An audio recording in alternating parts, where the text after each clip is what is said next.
dapat masilip ng mabuti, magkaroon ng regulatory framework itong paggamit ng social media.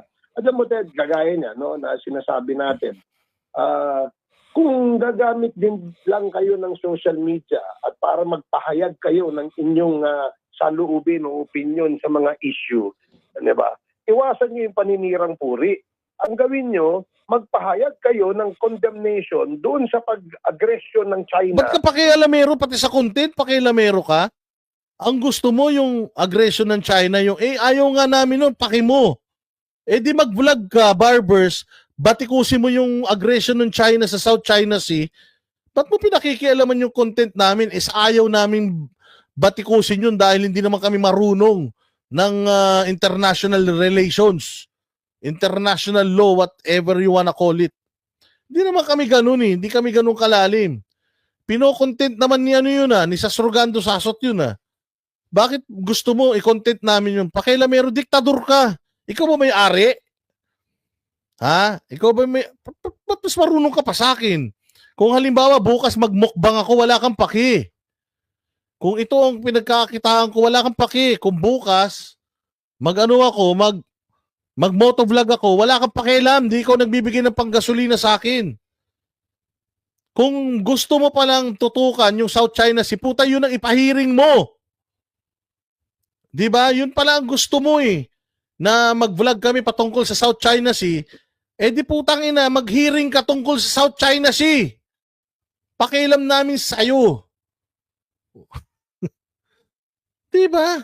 Anak ng tinapay, Spencer Lacalle, tinuturuan tayo ni Barbers. Kung talaga daw gagamitin natin yung channel natin para magpahayag, i-content daw natin yung South China Sea. Paki mo.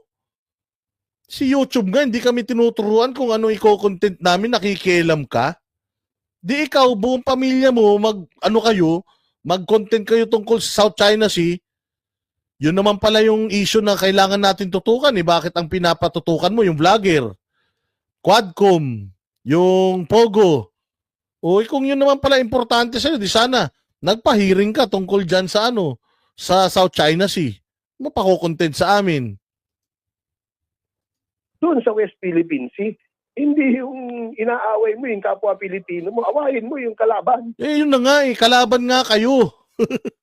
Inaaway namin kayo. Hindi naman namin kayo actually inaaway, kinikriticize lang kayo Pag kinriticize kayo, inaaway kayo. Mali yun. Pag kinikriticize kayo, sinisita lang yung mali nyo, hindi ibig sabihin nun, away na. Hindi ko pwedeng sabihin na medyo maalat yung adobo, hindi na masarap yung adobo na yun, masarap pa rin yun. Medyo maalat lang. Di ba? Gusto mo pala ng South China Sea issue, bakit Duterte ang issue nyo? Sabi ni Spencer Lacalle. Di ba? Ba't mas marunong ka pa sa amin?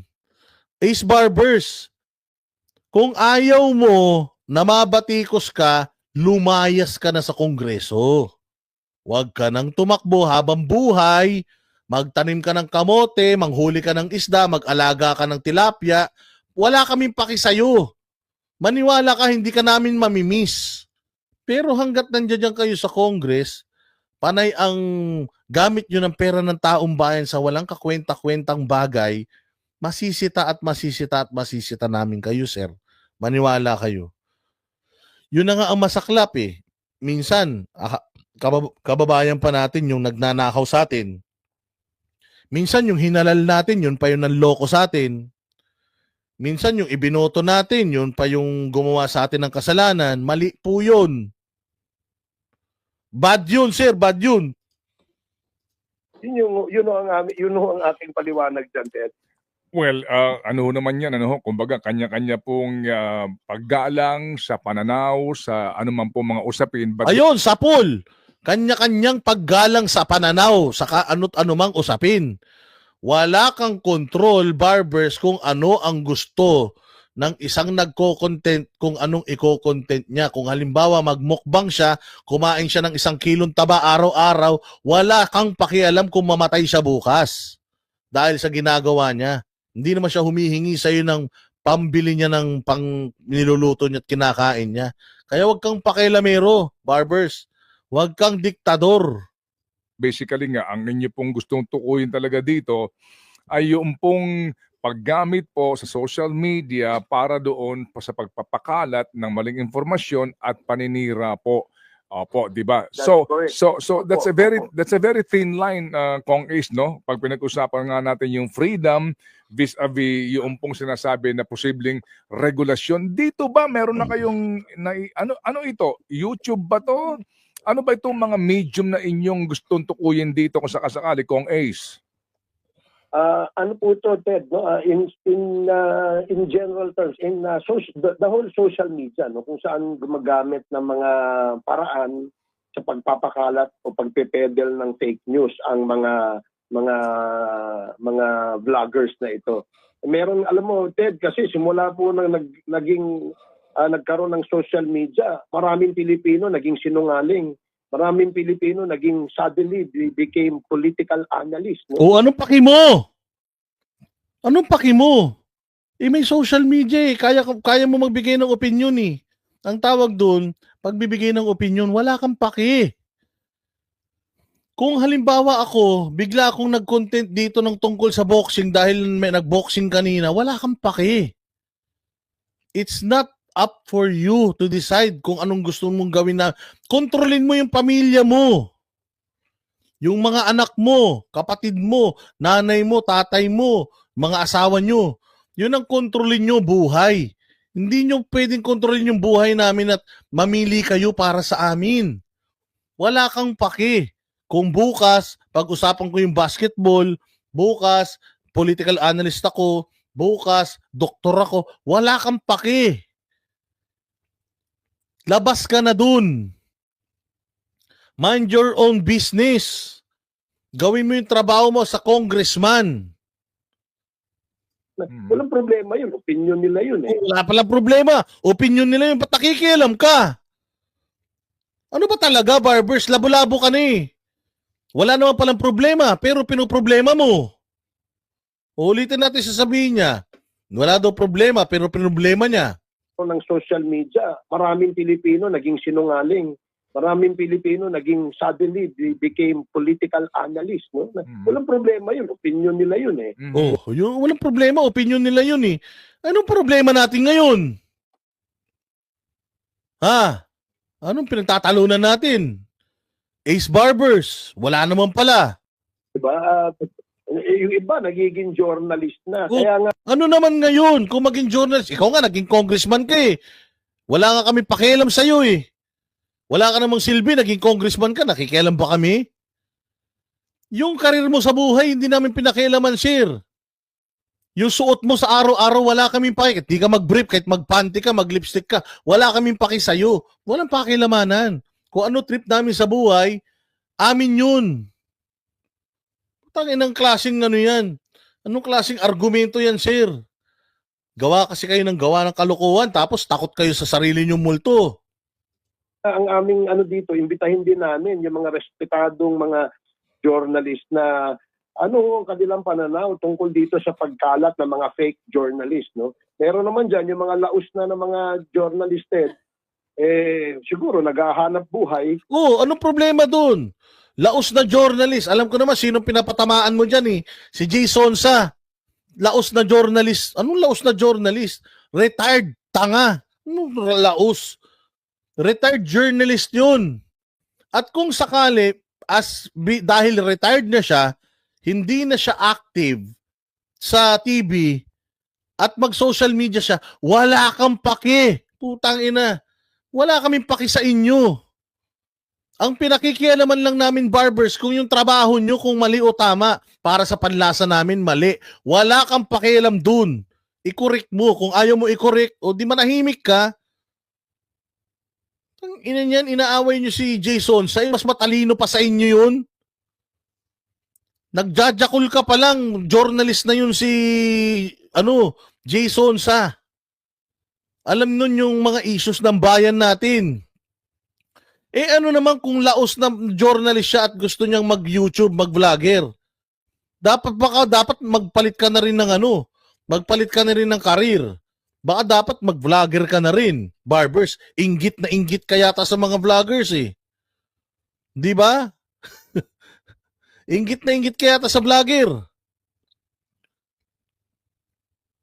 Talaga to si Barbers, so pati ba naman niya, inaaway mo si Jason, sa baka magdebate kayong dalawa, hinihika na yun, partida. Baka hindi ka manalo. Tarantado rin pala to eh. Eh si Bongbong Marcos nga, vlogger, presidente na, vlogger pa eh. Hindi mo sinisita. Di ba may vlog si Bongbong? Siya nga vlogger eh. Presidente na eh, kami pa kaya? Hindi, maiinis ka talaga eh. Maiinis ka talaga. Tangina, sobra naman to, sir. Mali-mali na yung sinasabi mo dito. Nakakahiya na kayo ng sobra pagka ganyan. Sabi nga ni Jeronimo eh, Barbers, imbitahin mo yung drug users at drug dealers. Sila ang imbitahin mo. Hindi, maganda, imbitahan niya yung mga drug lords sa sinasabi niya nagbabayad ng mga vloggers. Kasi sabi niya, narco-vloggers eh. Sino kaya yung mga narco-vloggers? Magagalit talaga ako pag pinatawag niya ako niyan. Tapos, narco-vloggers? Ibig kayo nagbabayad sa akin dito, yung mga pakulay nyo? Di ba? Nak ng toko. DDS, puro fake news kasi. Ano nga ang fake news? Snowflakes, bilis. Ilapag mo kung ano yung fake news na sinasabi mo para alam namin. Ilagay mo dyan. Maglagay ka, bilis, kung ano yung peke. Ilagay mo. Bilis, hindi pa pwedeng fake news kasi kayo tas wala ka namang ilalagay na balita. Ano yung fake news na sinasabi mo? Bigyan kita ng 10 seconds. Kailangan ilagay mo dyan ha. Kailangan fake news talaga yan ha. 10 seconds lang ha. Pagka wala na. Pabablock na kita rito. Kasi okay lang sa akin na mang-bash kayo. Basta may matututunan din kami kahit papano. Sige, puro fake news. Kasi sayo, puro fake news. So, alin ng fake news? Alin ang fake news dito sa sinasabi namin? Bilis. 10, 9, 8, 7, 6, 5, 4, 3, 2, 1. Putang ina nyo talaga, wala kayong mga silbi sa buhay. Manggaling nyo mang troll, wala naman pala kayong alam. Ayan, Barbers, dapat itong mga ganito. Kita mo kung fake news kami, kinakausap pa nga namin sila kung anong peke sa sinasabi namin. Walang maibigay ang mga buwaka ng inanto. Wala silang masabing matino na ginawa ninyo. Sige, Snowflakes Nosrag. Ilagay mo dyan kung anong magandang nagawa nito ni Barber sa bayan natin Pilipinas. Bibigyan kita 5 seconds. 5, 4, 3, 2, 1. Ito mo, Barbers, walang masabing magandang ginawa mo itong tagapagtanggol mo rito. Tapos sasabihin mo, kami fake news. Hayop talaga kayo, wala kayong mga alam. Sige, diretso natin to. Kaya siguro gusto ng social media, pumapasok sa social media. So, yun ang I think dapat natin. Walang problema kung magmurahin kami ng murahin, wala namang problema yun. Yun naman pala eh. Anong problema natin, Barbers? Kung wala naman palang problema sa iyo yung murahin ka ng murahin, anong iniiyak mo? Anong problema mo? Ano ba? Di ka ba love ng mama mo?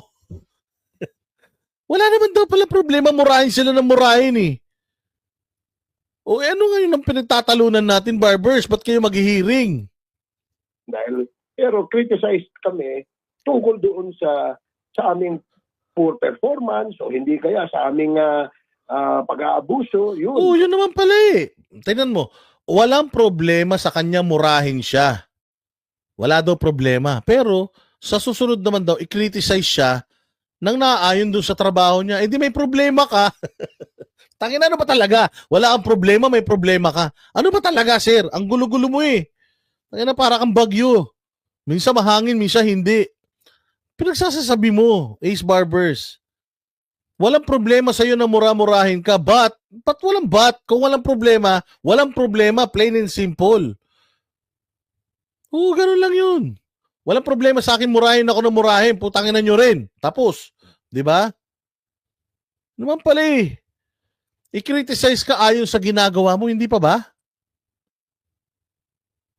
Tinan mo, ang sinasabi ng mga tao rito, gusto lang nyo i-contempt yung mga vloggers eh. Tayo na niyan, pag ito nakarating na naman to sa Korte Suprema, papagalitan na naman kayo. Sasabihin nun, wag na kayong magpolitiko. Wag na kayong magpolitiko. Tigil nyo na yung pagpupolitika nyo. Kung gusto nyo maging vlogger, mag-vlog na lang kayo. Gusto nyo magtanim ng ng cornic, magtanim na lang kayo ng cornic, ganun. Walang problema yun sa amin. Kahit araw-araw, bombayin kami. Walang problema. Ano naman pala eh, wala palang problema eh. Tapos magpapahiring ka, gulo-gulo mo. Yung magpakalat ka ng fake news o isang news na wala ka namang legal na basihan o ibig Yun na, so klaro ah. Huwag kang magpapakalat ng fake news. Okay lang daw murahin mo sila. Huwag ka lang magpakalat ng fake news. O so, tapos na laban. Wala naman tayong pinapakalat ng fake news. Ayan o, balita, nire-reactionan lang natin. Okay lang naman daw murahin siya ng murahin. Wala naman daw siya pakialam dun. O, di murahin na lang natin ng murahin. Ika nga kahit na iota of truth, Okay. iota of evidence, medyo malaking problema po yan. O ikaw nga kaya mo magpakita ebidensya na narco-vloggers, na may binabayaran na vloggers, na mga vloggers yung mga drug lord sa Pilipinas. Patunayan mo rin yan ha. Sige, so ako naman din dito, Kong Ace, ay interesadong malaman kung ano ang magiging pag-aaral ninyo o resulta ng pagdinig doon sa management nitong mga social media platform na ito. Yung kanila din namang responsibilidad kasi halimbawa, no, sa YouTube, kung klaro naman talaga na pawang kasinungalingan at pawang nakakapapanira, no, ng puri, ng pagkatao, ng personalidad yung isang sinasabing vlog na yan o anuman, bakit hindi kitang-kita mo naman, di ba? Bakit hindi nagkukusa yung management nung platform? Exactamente, barbers. Facebook will determine whether the post is what? Fake or not. Meron na nga kayong fact checker sa Facebook eh. Kaya nga shadowban, binablock, pinuputol yung mga channels eh. Yung mga Facebook pages eh, na mga peke eh. Naghahatid lang ng mga tangina na nagagalit ka sa mga political vloggers, ang dami naguhubad-hubad. Sayaw na sayaw sa TikTok, ang papangit naman. Putangin na niyan, nakalabas yung mga kilikili, ang iitim. Yung iba may buhok pa. Yun ang ipagbawal mo. Yung mga malalaswa, yung gagayahin ng mga bata, balang araw tinan mo yung mga bata nga, ililiit pa sayaw na nasayaw sa camera. Kami nga, Christmas party, hindi pa kami sumasayaw sa hiya namin.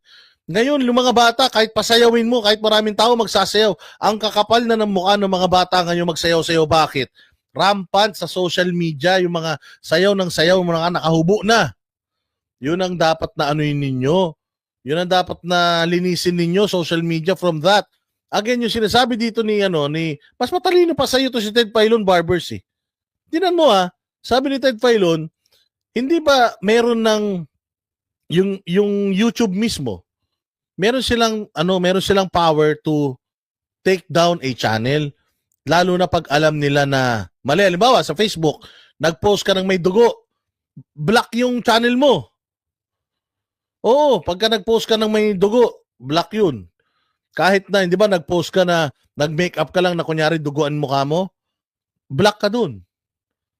Kumbaga, merong grupo or merong department, yung Facebook at ang YouTube, na magsasabi whether iyong content is harmful or not. Let them do their job. Hindi ikaw yun. Barbers, kung gusto mo pala na maging fact checker ng Facebook, mag-apply ka sa Facebook, umalis ka na sa Congress. Kung gusto mo na maging fact checker ka ng YouTube, lumayas ka na sa Congress, mag-apply ka na sa YouTube. Yun. Konting eklat nga lang dyan sa YouTube, sa Facebook. Ano ka na, block ka kagad eh. Demonetize ka kagad eh. Pinagsasabi nito ni Barbers, tinan mo, ang galing pa ni Ted Filon. Mas matalino pa sa sayo, sir. Form. Yung ba sasakupin din ninyo? Yes, kasama rin yan, Ted, no? Yung lahat ng social, yung Facebook, yung TikTok, yung ano pa to, yung YouTube and other social media platforms. No? Iimbitahin din natin yan para magbigay din sila ng kanilang suggestion kung paano natin paano tayo magkakaroon ng isang regulasyon. Nahiring na sa Congress yan noon. Remember, gusto nga ipatigil ni Grace po yung Facebook sa Pilipinas. Kasi nga sobrang influential ng social media. Dalawang presidente na pinanalo niyan, si Bongbong Marcos at si Rodrigo Roa Duterte. Kapag ayaw sa'yo ng social media, wala kang pag-asa maging presidente. Kaya gusto nyong kontrolin yung social media. Alisin lahat ng pabor sa mga Duterte para walang Duterteng manalo. Yun lang naman yun eh. Dahil pag sinasabi, para dyan, no? Huwag lang nilang limitahan yung yung freedom of expression tsaka freedom of speech. Ipaglalaban po natin yan. Ang atin lamang nililimita rito ay yung pagkalat ho ng fake news. Yun ho ang ating kung wala namang basihan, dapat may pananagutan din yung nag-post. Halimbawa, nag-post ako mismo nag-post ako at sinabi ko yung isang kongresista ay pagnanakaw, no? Dahil meron ho akong ebidensya, nakita ko na meron ho siyang mga ghost na mga empleyado o ghost na mga project. Yun, nila yun, ikalat nila yun. Pero yung mag-iimbento na wala ngang iota of truth, iota of evidence, para lang makapanirang puri dahil dun sila sumusuporta sa mga kalaban. Ito muna, medyo may problema tayo dyan. At this does not... So ibig sabihin, katulad ng sinasabi mo ngayon, problema mo, yung mga sumusuporta sa kalaban mo. O din, lahat tong in-statement mo ngayon, di political to. Tama, Barbers? Galing sa dila mo mismo eh. Galing sa bibig mo eh. Na kapag yung information nang galing sa kalaban na sumusuporta, yari sa inyo. O di, ibig sabihin, Barbers, politika na naman to. Pinupolitika mo na naman. O, ulitin natin sinabi mo. Baka lang hindi mo naintindihan. O iota of evidence para lang makapanirang puri dahil dun sila sumusuporta sa mga kalaban.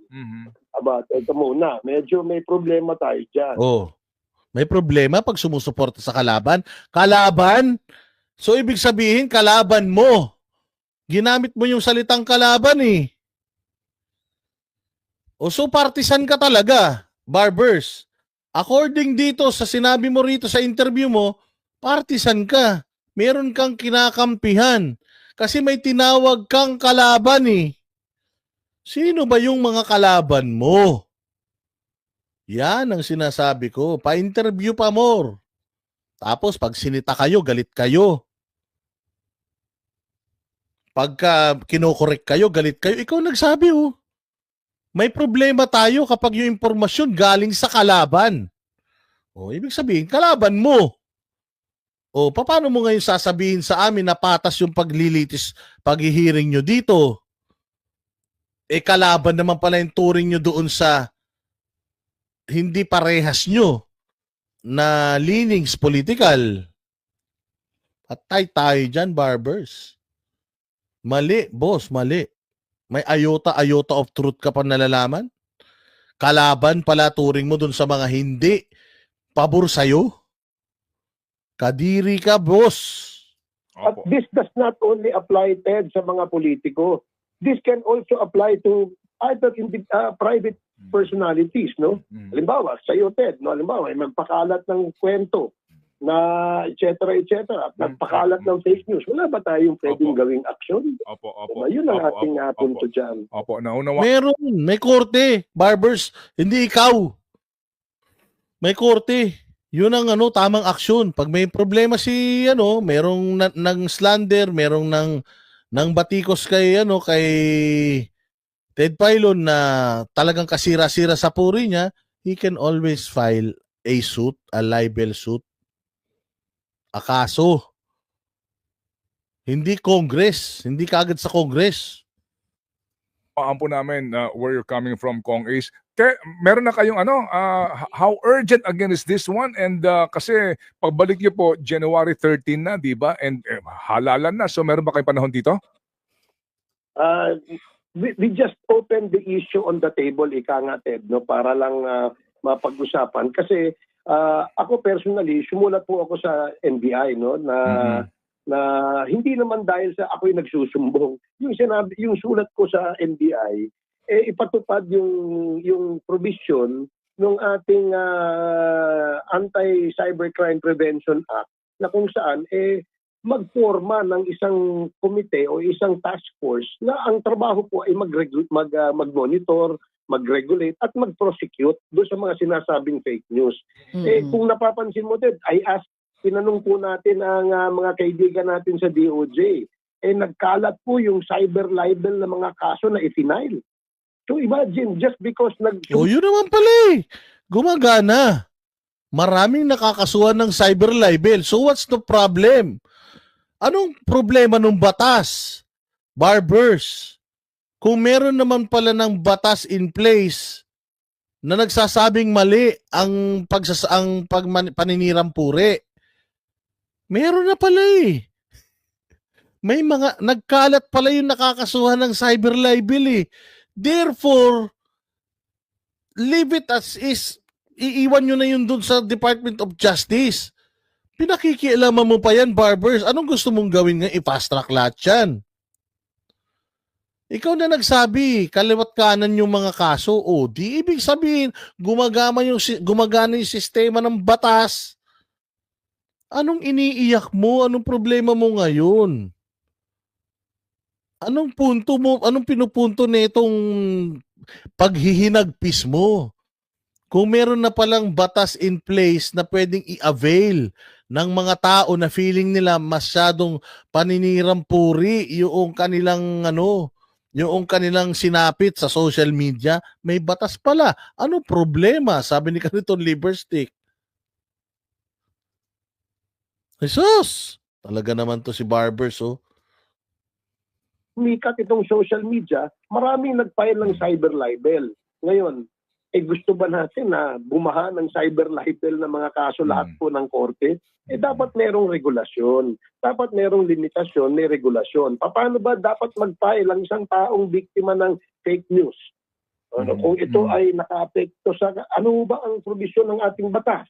Yun ang gusto naming linawin. Okay. Kung kanina nabanggit nyo po mag-iimbita kayo pag nagsimula na po yung pagdinig nyo, dito nga po na sa may kinalaman sa mga fake and malicious post online, mag-iimbita kayo kanyo ng Giorno. Iimbitahan nyo rin po ba yung mga binabanggit ninyo na narco-vloggers? Tsaka kung medyo curious lang ako, bakit yung sila tinatawag na narco-vloggers?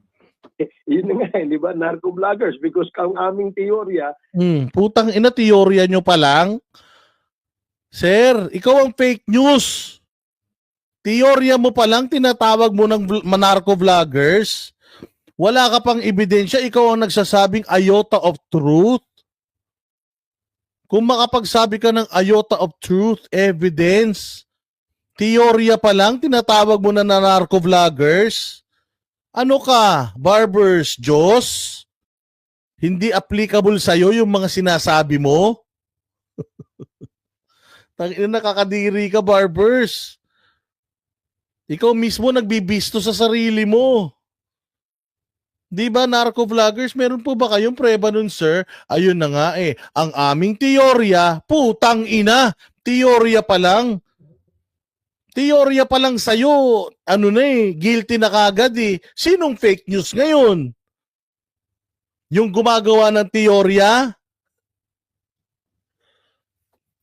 Inang klaseng interview to. Teorya pa lang, narco-vloggers na. Dapat sinabi mo, narco-vloggers di umano. Ganon. Pero yung teorya pa lang, sir, tinawag mo ng narco-vloggers. Sinong fake news? Ikaw. Fake news ka, boss. Teorya pa lang, narco-vloggers na. Itong mga ito, kumikita ito at sino ang nagbabayad? Diba? Sino ang nagbabayad? So, merong talagang nakikinabang na sa kanilang mga sino nagbabayad? Ang nagbabayad sa YouTube. Ito, papakita ko sa iyo.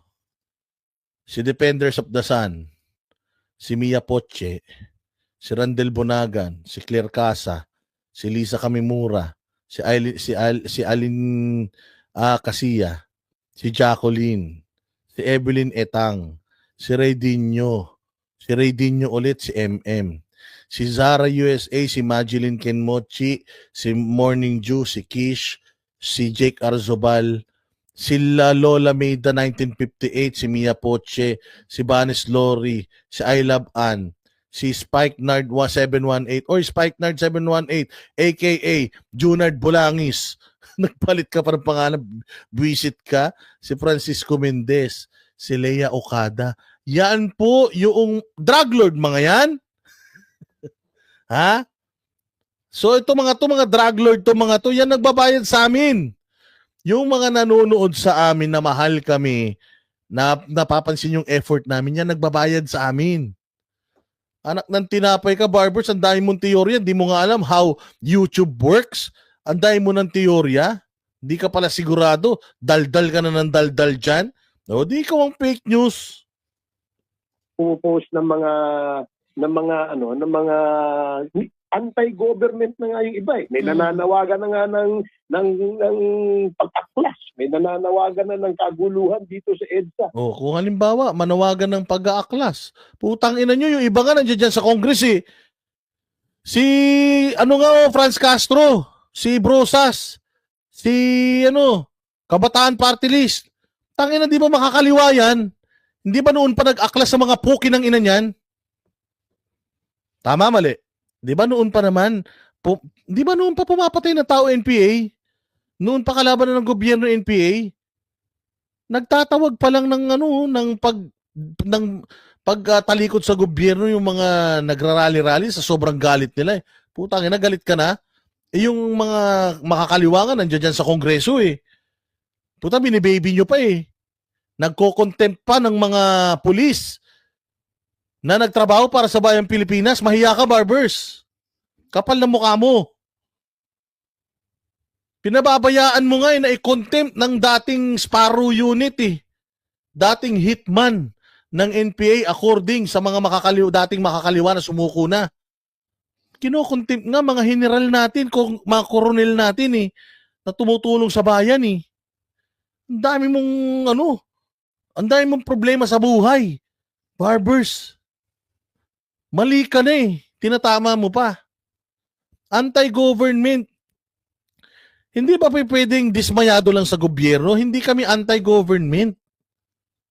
Ikaw lang nag-a-assume niyan dahil fake news ka. Nandoon kami to demonstrate, practice, freedom of expression. We are not happy anymore. Hindi kami masaya sa gobyerno. Bawal ba yun? Pinagbawal ng batas yun? Bawal madismaya sa gobyerno? Ito, si Rod Lumang nagbayad sa akin, no? Hindi naman drug lord yan sa Anaheim, California. Oh, di ba? Yan kung ano-anong pinagsasabi mo, Barbers. Puros mali. Diba? Yun ang ating punto, DJ Chacha. So, Kong, there's a possibility na talagang ipatawag itong mga vloggers na ito na sa tingin nyo po ay nagpapalaganap ng fake news online? Well, yes, we will invite, kasi hindi naman namin sila kilala eh. No? But we Bulol! Hindi nyo kilala. Pero putangin na, meron kang narco vloggers, pogo vloggers, nagkakalat ng fake news. Hindi mo kilala. Tangin na, sinungaling ka talaga. May target na kayo. Style nyo bulok. Pwede bang hindi mo kilala tapos nag-statement ka against them now? Hindi mo pala kilala, ba't nag-statement ka against these vloggers? Wala ka naman palang alam tungkol sa kanila. Paano magiging accurate etong lahat ng pinagsasasabi mo ngayon kung hindi mo naman pala sila kilala? Barbers, ano tong ginagawa mo sa sarili mo? Anong kapalpakan to? Anong kabulastukan to, sir? This is so wrong.